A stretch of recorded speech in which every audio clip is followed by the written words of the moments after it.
역사를 보면 선량함은 세계를 바꾸는 가장 강력한 덕목이었습니다. 하지만 요즘 시대의 선량함, 착함은 오히려 약점이 되었죠. 한쪽 뺨을 치길래 반대쪽 뺨을 내주었더니 죽을 때까지 치는 사람이 있습니다. 세상에는 무례한 사람들이 너무도 많습니다. 사람을 무시하는 사람이 문제인 거지, 무시당한 사람이 무시할 만한 행동을 해서 무시당하는 것이 아닙니다. 그런 사람들이 남을 존중하는 법을 배워야 하는데, 공감 능력이 뛰어나고 착한 사람들이 열심히 방어 능력을 키우려고 노력해야 하는 현실이 참 씁쓸하기도 합니다. 하지만 그런 사람들을 아예 만나지 않고 살기는 불가능합니다. 모든 사람들의 생각과 기질이 나와 다름을 인정해야 하는 것이지요. 나이가 들수록 선함이 존중받는 사람은 자신의 의사를 정확하게 알고 표현할 줄 아는 사람입니다. 다들 김국진 씨를 아실 겁니다. 수많은 연예인들 중 끝없는 미담 자판기로 유명한 분이시죠. 김국진 씨는 여전히 후배들에게 가장 존경받는 선배로 추앙받고 있습니다. 그는 참으로 따뜻한 사람입니다. 한때 의류 전문 기부 천사라 불리기도 했었죠. 장애인과 어려운 가정, 독거노인, 아픈 환우를 위해 수억 원의 의류를 기부해 선행을 통해 많은 이들에게 훈훈함을 전하곤 했습니다.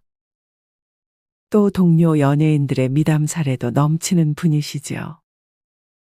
동료 연예인들이 방송에 나와 전한 미담 사례를 좀 더 공유해 드릴게요.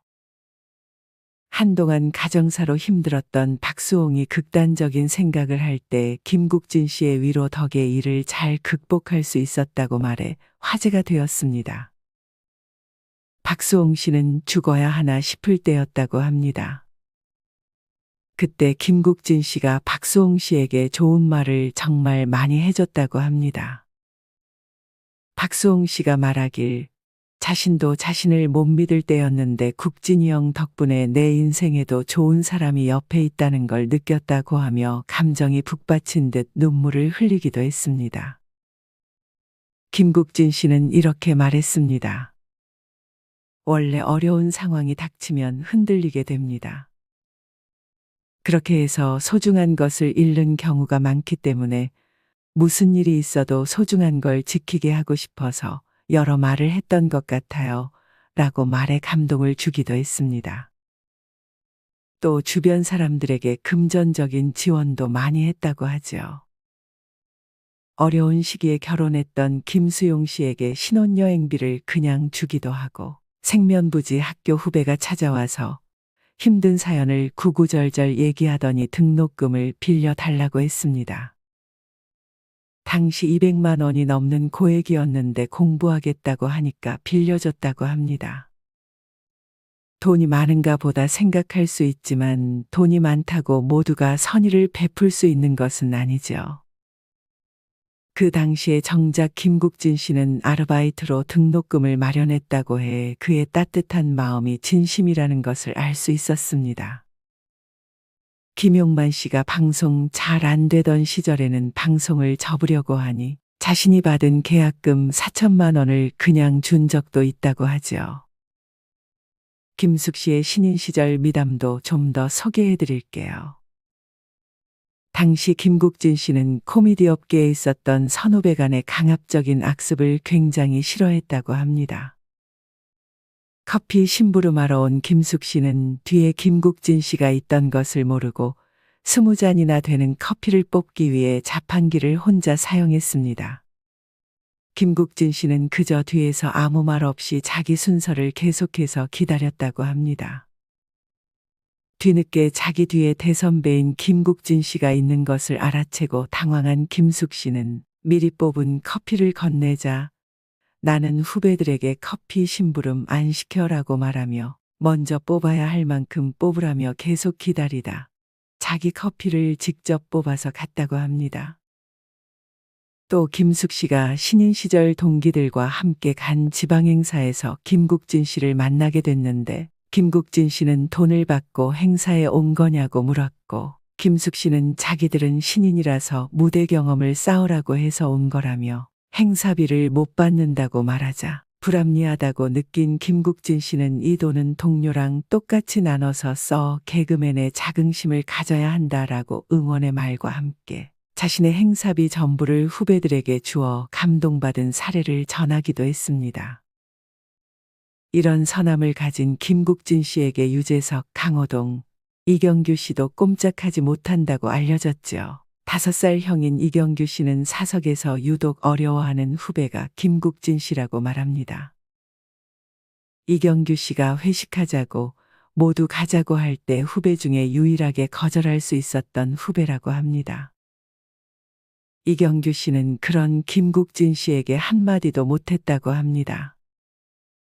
김국진 씨는 선함과 동시에 공과 사를 명확히 구분할 줄 알고 할 말은 하는 성격이라서 서로 존중하는 관계라고 합니다. 이렇게 선량함을 가진 김국진 씨가 수많은 연예인들의 존경을 받는 이유가 무엇일까요?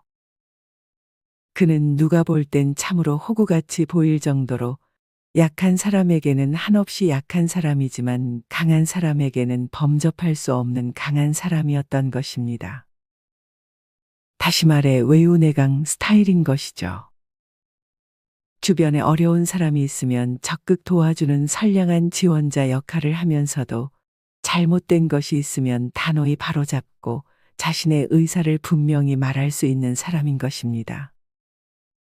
그래서 오늘은 만만해 보이는 사람과 존경받는 사람의 결정적 차이에 대해 여러분과 나눠보려고 합니다. 이 영상을 누르셨다면 당신은 이미 나이 들수록 존경받는 어른일 것입니다.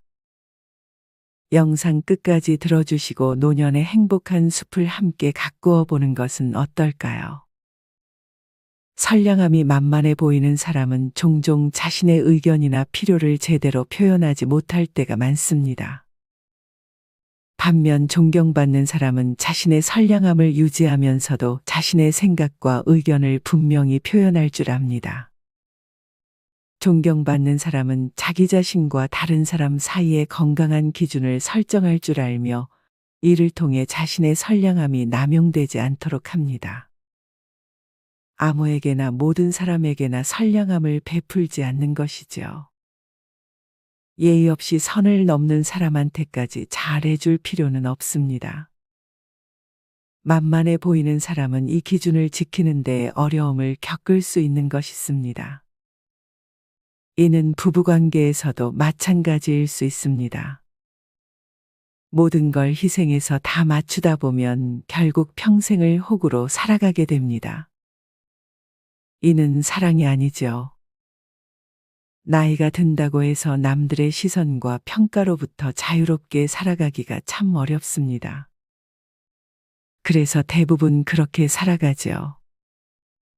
그래서 대부분의 사람들이 주변인과의 관계 속에서 늘 고민하고 속 끓이고 살아갑니다. 자기 자신을 존중하는 만큼 남들에게도 존중할 수 있습니다. 자기 자신으로 온전히 살아가는 것에 늦은 때란 없습니다. 항상 나의 마음을 먼저 살펴야 합니다. 지금까지 자신에게 어떠한 기준 없이 습관적으로 남의 기분을 먼저 생각하고 괜찮다고 습관적으로 말하며 살아왔다면 지금부터는 내 스스로를 존중하는 최소한의 기준을 설정해야 합니다.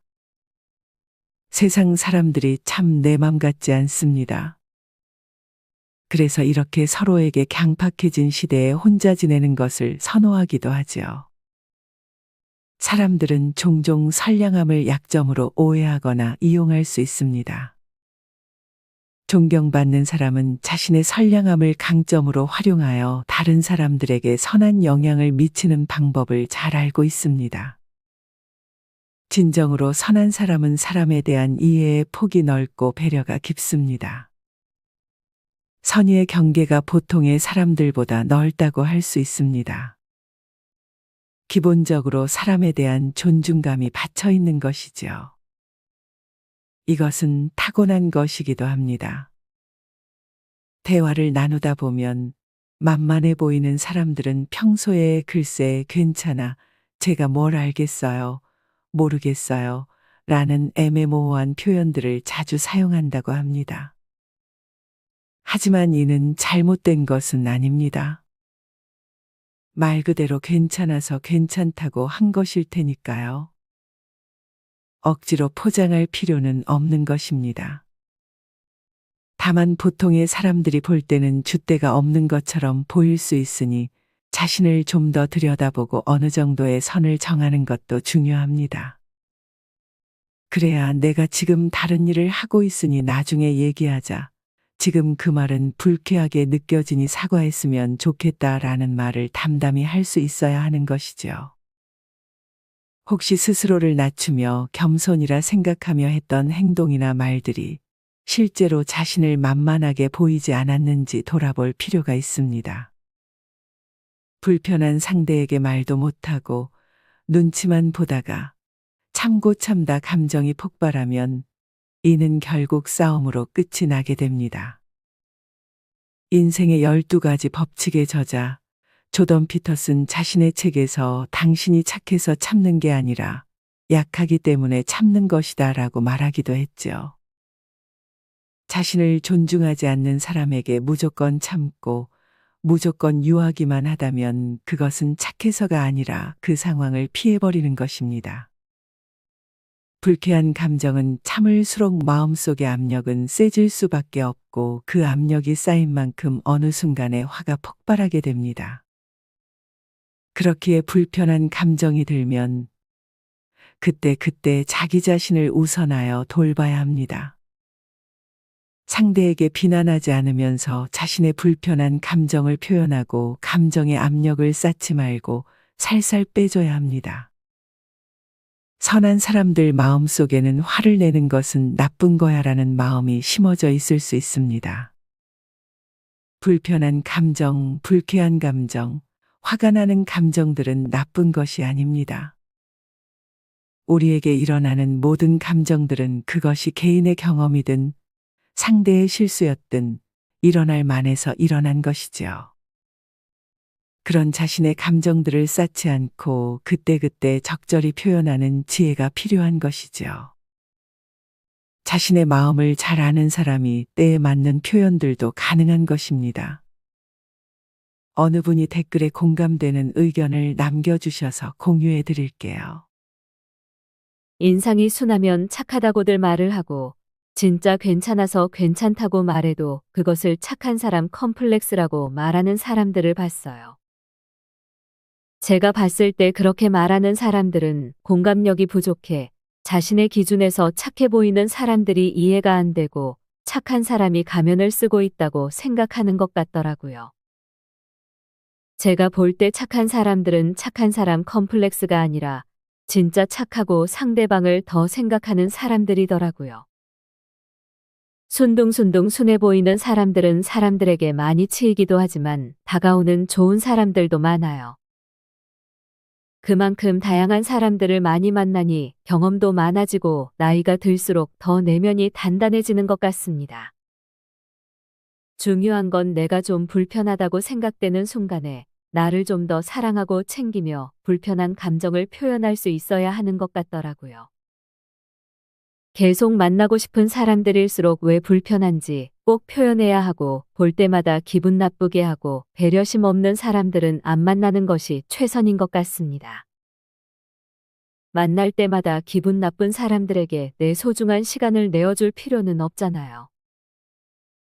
그러다 보면 나중엔 결국 결이 비슷한 사람들끼리 만나게 됩니다.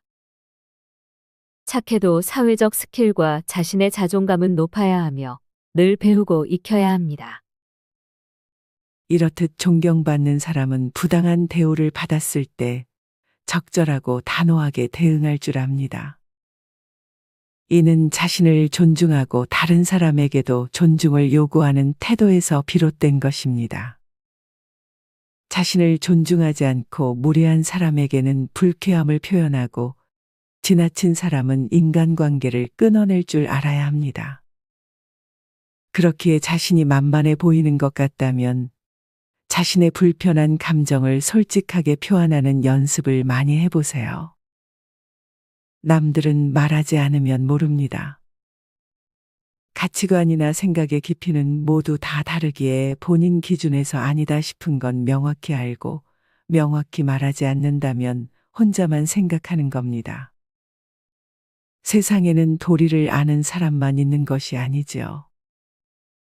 씁쓸하지만 남의 선의를 이용할 빈틈을 파고드는 사람들도 참 많다는 것이 사실입니다. 무례한 사람에게 불쾌하다는 얘기만 정확히 할 수 있어도 만만하게 대할 수 없을 것입니다. 지금까지 나이 들어서 선량함이 무시받는 사람과 존경받는 사람의 결정적 차이를 말씀드렸습니다. 결국 나이가 들어가면서 선량함이 존중받는 사람은 자기 자신을 먼저 존중하는 가에 달려 있습니다. 자기 자신과 다른 사람들에 대한 태도, 자신의 가치와 선량함을 어떻게 표현하고 유지하는지에 달려 있는 것이지요. 선량함 결코 약점이 아닙니다. 올바르게 활용될 때 내 자신뿐만 아니라 주변을 더 나아가 세상을 바꾸는 크고 강력한 덕목이 될 수 있다는 것을 꼭 기억하시기 바랍니다. 더불어 나이가 들어서도 주변 사람들로부터 존경받는 어른에 대해서도 나눠볼게요. 나이가 들수록 존경받는다는 것은 참으로 아름다운 일이면서 어려운 일기도 합니다. 우리의 삶은 매일이 과정이고 지금도 현재를 살아가고 있죠. 당장 존경받지 않더라도 자신을 존중하며 그렇게 살기 위해 노력하는 삶 자체가 아름답다라고 생각합니다.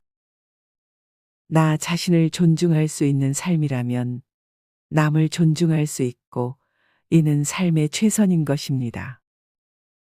첫 번째로 자신의 삶의 의미를 부여하는 것이 중요합니다. 시인 김덕권 씨는 단순히 나이를 먹는 것만으로는 존경받을 수 없다고 말씀하셨습니다. 삶에서 의미 있는 일을 하는 것이 중요하다고 강조하셨지요. 삶을 통해 얻은 지혜와 경험을 나누며 주변 사람들에게 긍정적인 영향을 미치는 것입니다.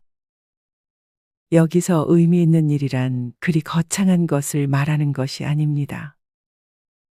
모든 사람들이 각자 자신의 살아온 경험이 다르듯 그 경험을 통해 깨달은 것들을 나누고 위로할 수 있다면 그것으로도 충분합니다. 두 번째로 지혜로운 삶을 추구하며 살아가는 것입니다. 은퇴 준비는 단순히 자산이나 건강을 쌓는 것이 아니라 진정한 어른이 되는 과정이라고 할 수 있습니다. 삶의 경험과 정확한 판단력에서 나오는 지혜가 어른을 대표하는 중요한 요소라고 할 수 있죠. 나이와 상관없이 지혜는 어른을 대표하는 중요한 특징입니다. 우리나라 인구 중에 55% 이상은 1년에 독서를 한 권도 하지 않는다고 합니다. 60세 이상의 독서율은 30% 정도로 전 연령대의 최저 수준이라고 하죠. 이 수치는 그마저도 매년 줄어들고 있습니다. 이렇게 지혜의 말이 담긴 오디오북을 듣는 사람도 극히 소수에 불과합니다. 대부분의 사람들은 나이가 들수록 배움을 통한 변화보다는 그동안 살아온 습관대로 살아가는 것이 편하기 때문이죠. 삶의 경험과 함께 매일 배우려는 노력은 그 자체로 지혜로운 어른인 것입니다. 마지막으로 사회에 긍정적인 영향을 미치는 것이 중요합니다. 존경받는 어른이 사회에 나타날 때 사람들은 그들을 본받으려고 노력하며 이는 사회를 더 좋은 방향으로 이끌어갈 수 있습니다. 이런 분들은 자신의 삶을 통해 사회에 긍정적인 변화를 가져오는 것이죠. 이렇게 나이가 들어서도 존경받는 어른이 되기 위해서는 자신의 삶의 의미를 부여하고 지혜로운 삶을 살며 사회에 긍정적인 영향을 미치는 것이 중요합니다. 이런 분들은 나이가 들수록 우리 사회에 꼭 필요한 어른으로 남게 되는 것이죠. 우리 모두가 존경받는 어른이 될 수 있도록 노력하는 것, 그 노력 자체로 아름답게 나이 들고 있음을 증명하는 것입니다. 변화를 추구하고 성장하는 사람은 늙지 않는다는 말이 있습니다. 삶은 배움의 연속이고 우리는 경험을 쌓으며 매일 성장하고 있습니다. 노년의 숲을 통해 변화와 성장을 바라는 여러분은 이미 우리 세대의 소중한 어른임을 기억하기 바랍니다. 오늘도 건강하시고 행복하시길 진심으로 기도합니다. 행복한 노년을 위한 비밀의 숲, 노년의 숲이었습니다. 좋아요와 구독, 알림 설정은 노년의 행복입니다. 감사합니다. 정말 감사합니다.